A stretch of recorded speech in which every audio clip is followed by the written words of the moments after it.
to everyone. These are stressful, emotional times, as we know, and today is a day in the state of New York with very mixed emotions based on two very different pieces of information we have. I'm trying to work through the mixed emotions for myself, so I'll just present the facts and then we'll go from there. There is good news in what we're seeing, that what we have done and what we are doing is actually working and it's making a difference. We took dramatic actions in this state. New York Pause program that closed down schools, businesses, social distancing, and it's working. It is flattening the curve, and we see that again today. So far, meaning what? Meaning that curve is flattening because we are flattening the curve by what we are doing. If we stop what we are doing, you will see that curve change. That curve is purely a function of what we do day in and day out. But right now it's flattening. The number of patients hospitalized is down. And again, we don't look at just day-to-day data. You look at the 3-day trend, but that number is down. The 3-day average trend is also down. Anecdotally, the individual hospitals, the larger systems are reporting that some of them are actually releasing more people than are coming in, so they're net down. So we see the quote-unquote flattening of the curve. We have more capacity in the hospital system than ever before, so we've had more capacity in that system to absorb more people. The sharing of equipment, which has been really one of the beautiful, cooperative, generous acts among different partners in the healthcare system, has worked. If the hospitalization rate keeps decreasing the way it is now, then the system should stabilize over these next couple of weeks, which will minimize the need for overflow on the system that we have built in at Javits and at the USNS Comfort.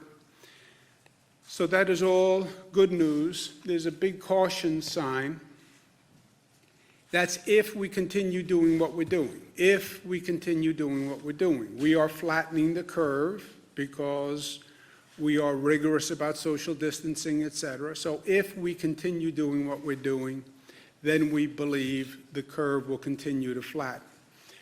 But it's not a time to get complacent. It's not a time to do anything different than we have been doing. Remember what happened in Italy when the entire healthcare system became overrun?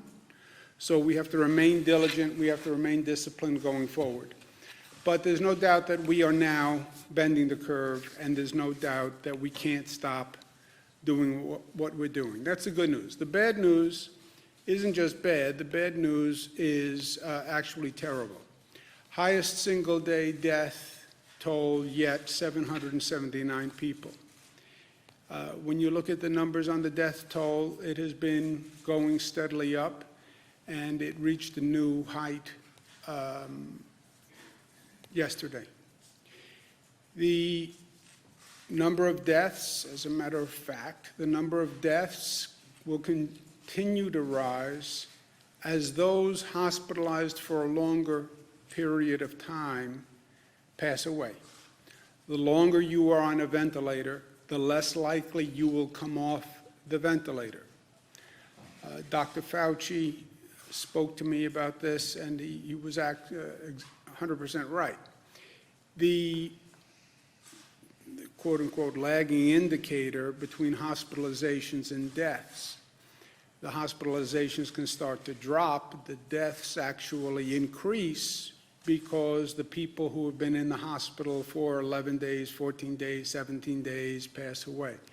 That's what we're seeing. Hospitalizations drop and the death toll rises. I understand the science of it. I understand the facts and the logic of it, but it is still incredibly difficult to deal with. Every number is a face, right? And that's been painfully obvious to me every day. But we have lost people, many of them frontline workers, many of them healthcare workers, many of them people who were doing the essential functions that we all needed for society to go on, and they were putting themselves at risk, and they knew they were. Many of them vulnerable people who this vicious predator of a virus targeted from day one. This virus attacked the vulnerable and attacked the weak. And it's our job as a society to protect those vulnerable. And that's what this has always been about from day one. And it still is about. Be responsible, not just for yourself, but to protect the vulnerable. Be responsible because the life you risk may not be your own. Those people who walk into an emergency room every day and put themselves at peril, don't make their situation worse. Don't infect yourself or infect someone else so their situation becomes more dangerous. Just to put a perspective on this, 9/11, which so many of us lived through in this state and in this nation, 2,753 lives lost. This crisis, we've lost 6,268 New Yorkers. I'm going to direct all flags to be flown at half-mast in honor of those who we have lost to this virus. Big question from everyone, from my daughters, I'm sure around most people's dinner table. When will things go back to the way they were? I don't think it's about going back. I don't think it's ever about going back. I think the question is always about going forward. And that's what we have to deal with here. It's about learning from what we've experienced, and it's about growing, and it's about moving forward. Well, when will we return to normal? I don't think we return to normal. I don't think we return to yesterday, where we were. I think if we're smart, we achieve a new normal. The way we are understanding a new normal when it comes to the economy and a new normal when it comes to the environment. Now we understand the new normal in terms of health and public health. And we have to learn just the way we've been learning about the new normal in other aspects of society. We have to learn what it means, global pandemic, how small the world has actually gotten. Someone sneezes in Asia today, you catch a cold tomorrow. Whatever happens in any country on this globe can get on an airplane and be here literally overnight. And understanding this phenomenon and having a new appreciation for it, how our public health system has to be prepared, and the scale to which we need a public health system. Look at the way we're scrambling right now to make this work. We have to learn from that. I think we've also learned positive lessons. We've found ways to use technology that we never explored before. You have a New York State court system that, thank you, Chief Judge, is basically developing a virtual online court system, which has all sorts of positive benefits going forward. Using technology for healthcare, using technology for work from home, using technology for education. I think these are all positives that we can learn. Testing capacity, which we still have to develop.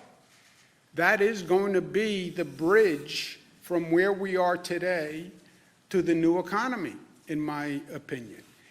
It's going to be a testing-informed transition to the new economy, where people who have the antibodies, people who are negative, people who have been exposed and now are better. Those are the people who can go to work, and you know who they are because you can do testing.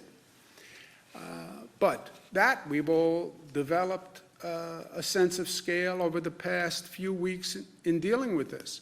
There's also lessons to be learned. Why are more African Americans and Latinos affected? We're seeing this around the country. Now, the numbers in New York are not as bad as the disparities we see in other places across the country, but there still are apparently disparities. Why? Well, comorbidity, I understand that, but I think there's something more to it. You know, it always seems that the poorest people pay the highest price. Why is that? Why is that? Whatever the situation is, natural disaster, Hurricane Katrina, the people standing on those rooftops were not rich white people. Why? Why is it that the poorest people always pay the highest price? But let's figure it out. Let's do the work. Let's do the research. Let's learn from this moment, and let's learn these lessons, and let's do it now. We're going to do more testing in minority communities, but not just testing for the virus. Let's actually get research and data that can inform us as to why are we having more people in minority communities, more people in certain neighborhoods. Why do they have higher rates of infection? I get the comorbidity. I get the underlying illness issue. But what else is at play? Are more public workers Latino and African American who don't have a choice, frankly, but to go out there every day and drive the bus and drive the train and show up for work and wind up subjecting themselves to, in this case, the virus, whereas many other people who had the option just absented themselves. They live in more dense communities, more urban environments. But what is it? And let's learn from that, and let's do it now.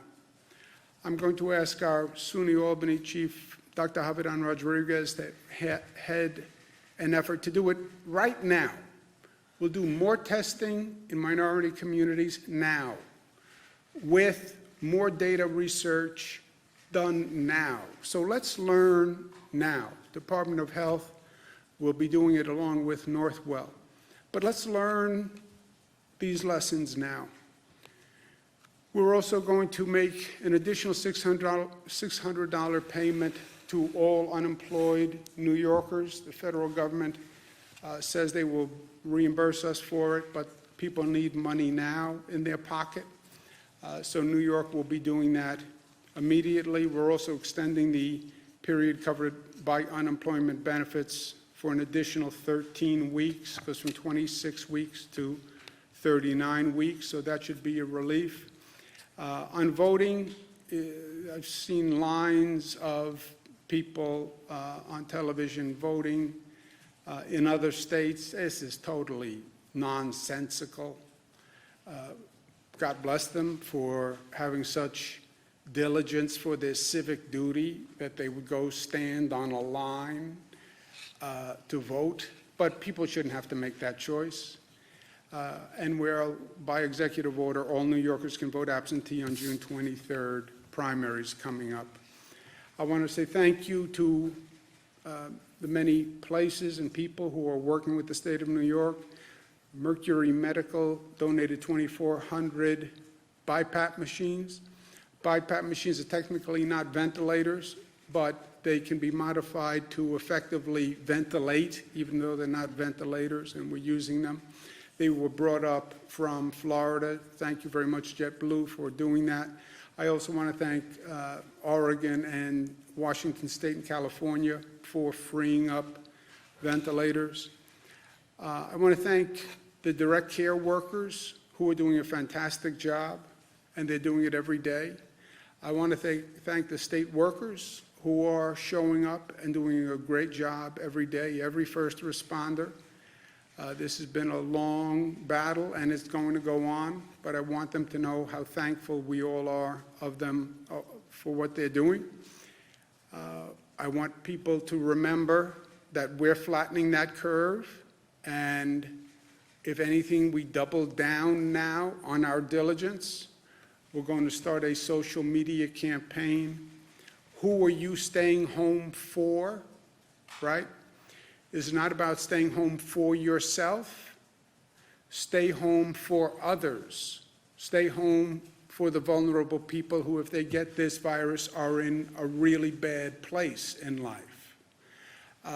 Stay home for the healthcare worker who's in the emergency room because you don't want to infect anybody else, who then puts another greater load on our healthcare system. So who are you staying home for? I'm staying home for my mother, but everyone, it's not about just you, it's about all of us. So who are you staying home for? And we'll start a social media campaign that does that. But thank you to all the New Yorkers for all they've done. And we still have more to do. We are by no means out of the woods. And do not misread what you're seeing in that data and on those charts. That is a pure product of our actions and behavior. If we behave differently, you will see those numbers change. I just doubled the fine on disobeying the social distancing rules. Why? Because if anything, we have to get more diligent, not less diligent. And we have more to do. And that's New York, tough. But tough is more than just tough. Tough is smart and disciplined and unified. And tough is loving. The toughest guys are tough enough to love, right? Last point, our brothers and sisters in the Jewish community celebrate Passover tonight. We wish them all a happy Passover. The Jewish community has had a long and difficult year besides any of this. The number of incidents of anti-Semitism across this country, the violence that they have seen, even in this state of New York that has such a large Jewish population.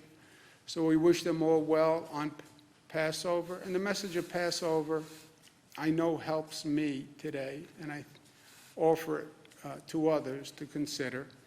Passover says we remember the past, we learn from the past, we remember the lessons of the past, we teach a new generation those lessons. But there's also a message of hope in Passover. Next year in Jerusalem, next year the Promised Land, next year will be better. And yes, this has been a difficult month. We'll learn a lot, we'll move forward, and we'll be better for it. Questions? In New York City, 75% of frontline workers are Black and Latino. We're talking about grocery store clerks, people who work in public transit, childcare. Is it time to scale back some of these grocery stores that are open, or some of these businesses that are still open at this point, to try to bridge that gap? Yeah, the question is, many of the essential workers, public workforce, tends to be African American and Latino. I think that's probably right. I don't know the statistics, but I think that's probably right. I also believe the frontline workers do have a greater exposure than most people. I think that's one of the things we'll find when we do this research on why is the infection rate higher with the African American community and the Latino community. Again, the disparity that we're seeing in New York is nothing like what you see in other places across the country. But I think it is something that we have to understand. I don't think we can reduce the essential services. You know, we're down to basically food, pharmacy, basic transportation, which frankly is more for our essential workers to get where they're going. If you didn't have public transportation, you couldn't have those healthcare workers showing up, you couldn't have the grocery workers showing up. So I don't think we're in a position to say eat less or use less drugs or use less healthcare. I think we have to get through this now and then learn from it and see what changes we can make in the future. Do you think the state was slow? Excuse me one second, Karen, just Bernadette. Was the state slow to shut everything down? Did New York pause come too late? Do you guys wish that you had started reducing the workforce, shutting down businesses, et cetera, sooner, especially considering San Francisco had shut down prior to New York? Do you think that New York was late to act? No, I think New York was early, and I think the actions we took were more dramatic than most, and frankly, were criticized as being premature. So no, I think if you could rewind the tape, you'd have to go back to last November, December, what was going around, what was happening around the world, and what was the effect going to be here. My point about, global pandemics, we're watching China, we're watching Italy, we're watching other countries. Well, extrapolate from that on a national basis. What was the first part of your question, Bernadette? Just wondering if you think, should you have shut down the schools? There's a conflict between the city schools, de Blasio and you were having that debate over should we shut them down, also bars and restaurants. Should any of those actions come further? There wasn't a debate. Incremental? There wasn't a debate. I made the decision to close down the city schools. I didn't have a debate. There was a debate about closing city schools, and people thought I closed the city schools prematurely. That was the ongoing debate. But no, I think, look, if anything, in retrospect, it shows what we did is right. I'm sorry, Karen. I'm sorry. On the June 23rd voting, do you envision polling places being open? As you know, many of the poll workers are older workers, or would everybody be voting by mail at that point? I think we're just saying absentee voting is an option. We don't say it's a necessity, right? We're saying absentee voting is an option. We're saying that temporary illness provision of the absentee voting will include the risk of contracting COVID-19, and I think we're going to take a wait-and-see approach as we get closer on whether or not any polls should be open. Conic Landing has been releasing COVID data to the public, but many other nursing homes aren't. Should all facilities do so? Do you understand that question? Naponic Landing? Conic Landing and the community on Long Island that's been seeing the high number of COVID Naponic cases. Landing is a nursing home that has been releasing data. Should other nursing homes be releasing data, is the question? Should all nursing homes or any nursing homes? So we are tracking the nursing homes, and we want to protect the privacy of the individuals in the nursing homes, and we do defer that back to the homes themselves, so that particular place has released data, but we do track it. Are there any other known outbreaks or known clusters at nursing homes? Well, we have seen in multiple nursing homes across the state, particularly in the lower, downstate, I should say, cases, and we do track them. Some of them are as a result of one person who's there, and others have gotten infected, so we are looking at that closely. Is there a way for the public to know about that? Can't the state release the list of nursing homes with a high number of COVID patients like other states and countries have? Well, again, it goes back to the fact that the nursing home is, in many ways, where they live. It's not like where you go into the hospital and then you can leave the hospital. So we try to protect their privacy a little bit more. But we do track, and if there's a case there or if there's a concern there, we go and investigate it immediately. Jesse? Governor Broadway said that it would be shut down until June 7th this morning. Is that going to be a good rule of thumb for other sorts of mass gatherings in New York City or statewide? No. I wouldn't use what they think. You anticipate mass gatherings beginning before June 7th? I don't know, but I wouldn't use what Broadway thinks as a barometer of anything, unless they're in the public health business and they have seen better numbers and models. I think, look, all of these projections basically turned out to be wrong, right? And this is a very hard thing to model because besides all the variables, you're modeling public behavior and what people will do.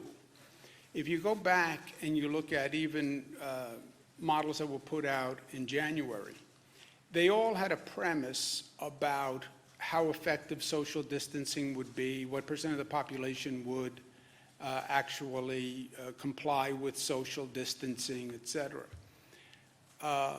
And they have turned out to be wrong. But I think, Jesse, they can be wrong either way.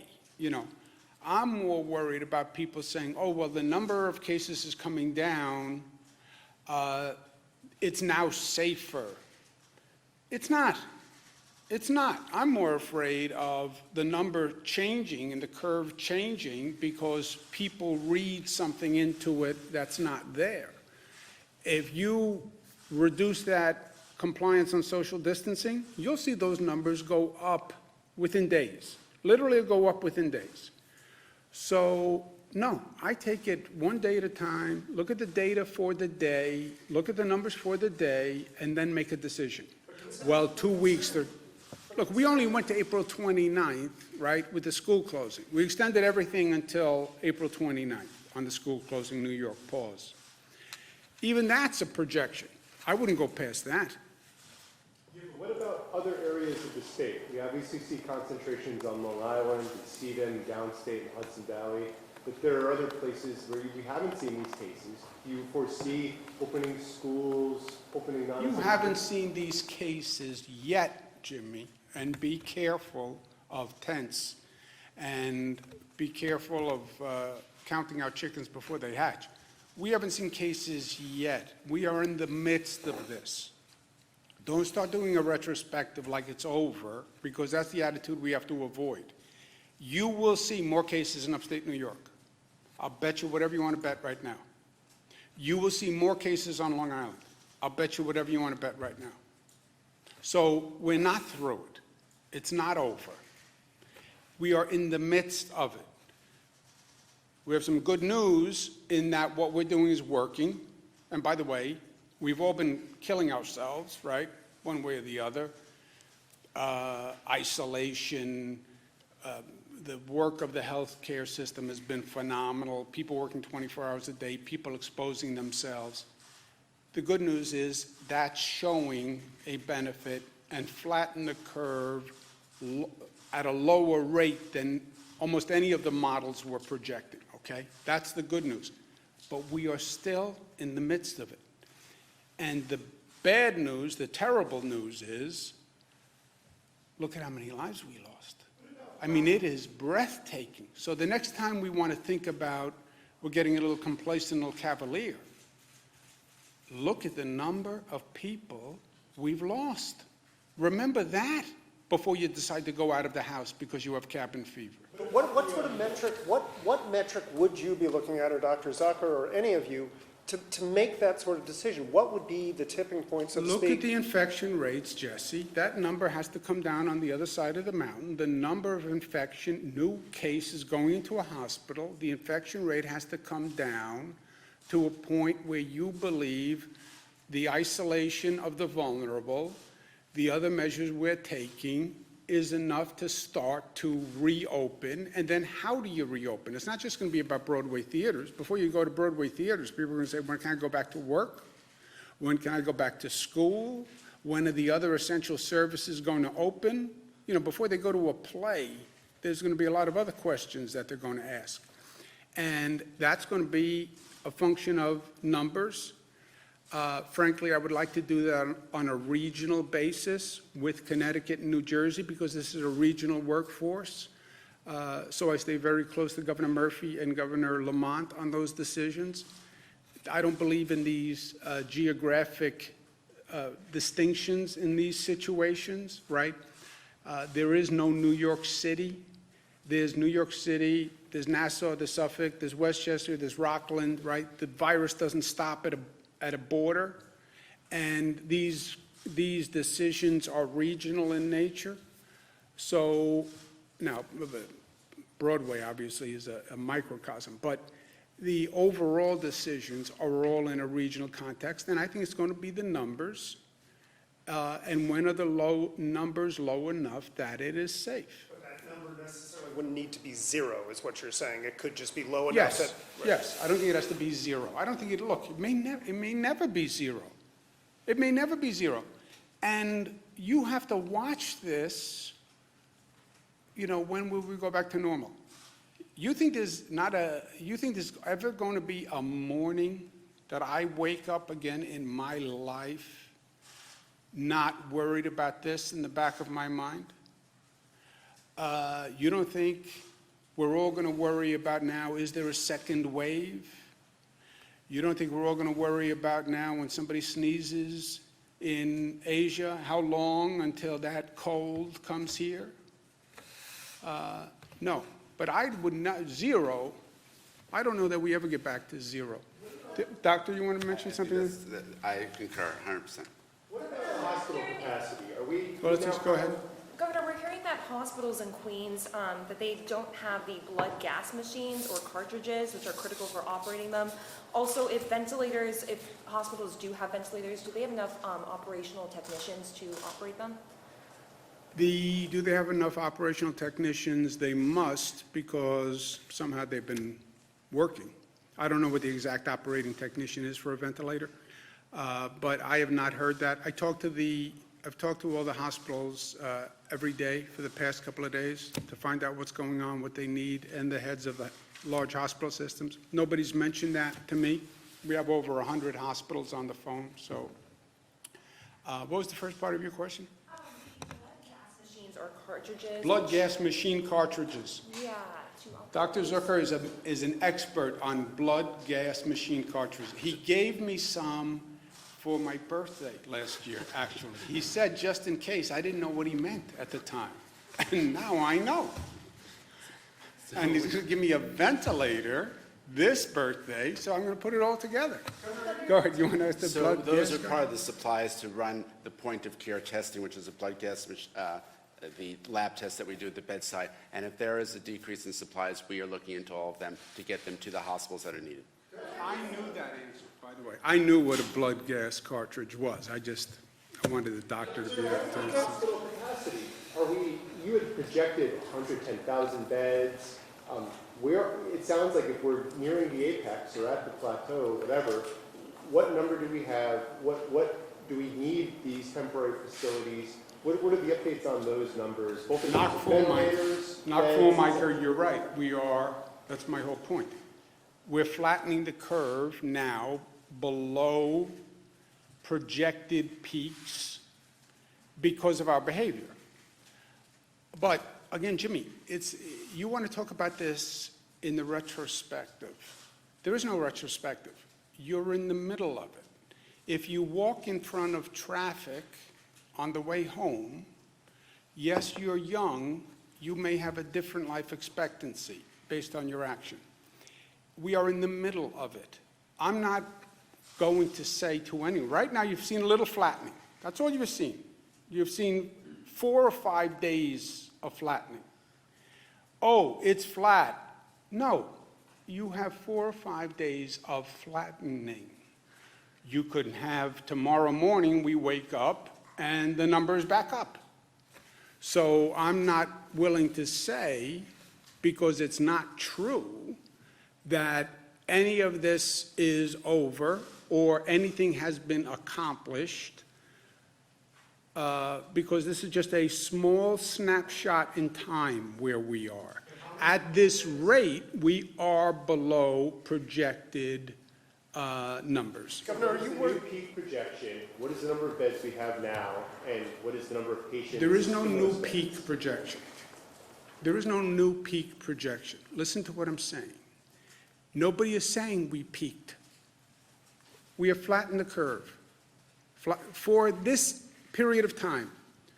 If you continue doing what you're doing, might one think the flattening would continue? One might think that, but nobody knows. Nobody knows. Are you worried about undercounting in terms of people that may have died at home and not been diagnosed with COVID-19? I think that's a very real possibility. And have you given any thought, or has anyone? We're done any looking at models? other models of counting, Any- but I don't know. No, I have no idea. The question is, if people died at home, might you not have those numbers because they would only come from basically a funeral home? We're looking at other models because right now, most of the data we have comes from hospitals and major institutions, nursing homes. So there could be a deviation, no doubt about that. Also impact the hospitalization rate, and couldn't that skew the measurements that you guys have been doing on hospitalizations if there have been that many at-home deaths that have not been tallied and those people No, have not been nobody said there tested? have been that many at-home deaths. Just a question, could there, yeah, there have been, well, people have said there may be people who have died at home who have not been counted. That is a possibility, right. That would never affect the hospitalization rate because the hospitalization rate is the number of people who walk into the hospital, right? That is different than the number of people who have passed away. Right, but if people were dealing with this illness at home and perhaps they had symptoms that would have been treatable, or it would have caused them to go to the hospital. So, like it's confusing because if people are in the hospitals, right, but if someone's at home because they can't go to the hospital, Well, you're how right. do you, If someone equate? never went to the hospital and just stayed at home and passed away at home, they would never show up in the hospitalization rate. They would show up in the number of deaths. There might be, Jesse's point, there might be a lag in the number of deaths because we haven't fully aggregated all the data from all the different sources. That's possible. I don't know how if it's going to be meaningful statistically, but it's possible. Sir, Are you moving ahead with a temporary hospital? can I just, I'm sorry. Thank you, Governor. Governor, there is an emergency room physician in New York City, and I'm sure Dr. Zucker would want to comment on this too, who says he's seeing a very high percentage of patients, maybe 70%, die who are put on ventilators. He's thinking the approach is all wrong. We need to rethink the protocol that these patients might not need the ventilators. They might need oxygen instead. So I think, I can't comment on exactly what they're saying, but the fact is when someone shows up in the emergency room, there's a handful of things that are going to take place. One is the oxygen is an initial therapy that someone needs, but the fact is that if someone's respiratory status gets worse, they're going to need respiratory support. The real question may be, is there other interventions that one can do? And we are looking at what other possible therapies would be out there that could possibly be given earlier, and that's all experimental. Is it possible the ventilators might be doing more harm than good? So the issue with ventilators in general is that if someone goes on a ventilator, and the government has spoken about this before, about how long people stay on the ventilator, the longer you stay on the ventilator, you end up potentially causing damage to the lung. It's a pressure that's being pushed into your lungs, and you're constantly putting pressure into those little air sacs in the lungs. It can damage them, and the high levels of oxygen also can damage your lungs. But the fact is, it's what's called the catch-22 in a lot of ways, which is where you need the ventilator, but if you're on it a long time, it can cause harm. That's why you try to get them off as fast as possible. Is this why it appears Boris Johnson's being treated with oxygen rather than a ventilator? Excuse me? Or in Great Britain? I can't comment on his case, but obviously, because I don't know the information. But when someone comes in, the initial thing to do is to give someone oxygen by mask, and if someone gets worse, then you end up intubating them. What's happened with these patients is that they get worse relatively quickly, and so there's a lot of interventions that have to happen relatively quickly as well. Yeah, I'm not a medical doctor, obviously, but look, nobody wants to put people on the ventilator. I've discerned that much. And I think you're right, the percentage of people who go on the ventilator who never come off the ventilator is incredibly high. I've even heard like closer to 80%. I don't think the ventilator is doing that. I think that's why they're on the ventilator. They're doing the ventilator as basically a last resort. So when they put you on the ventilator, it's because everything else has failed, and that's why the mortality rate is so high on the ventilator. And that's what we're seeing here.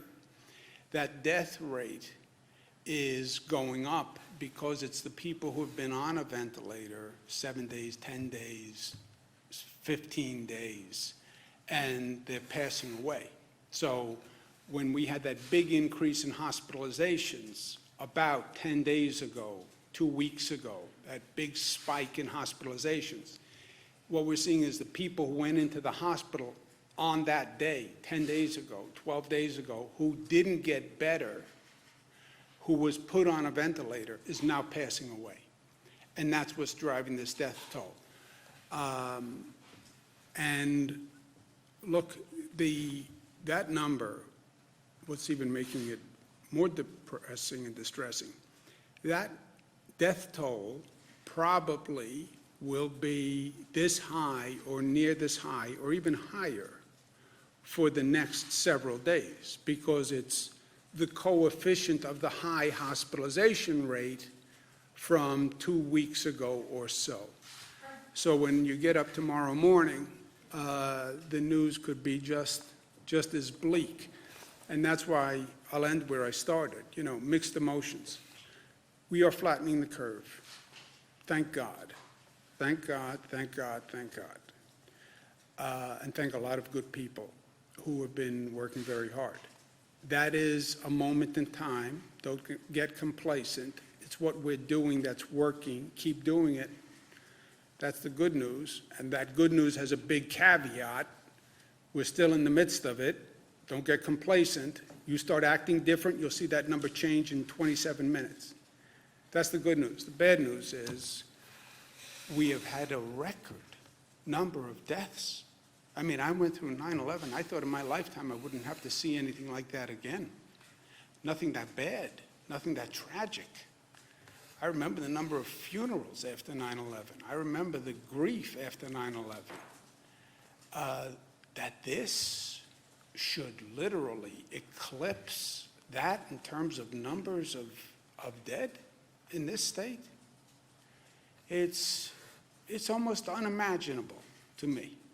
Then how do you square those two things? We're making progress. We lost more people than ever before on a single day. Okay, I'm going to work. Thank you, guys. Temporary hospitals outside of job and comfort across the state? We are not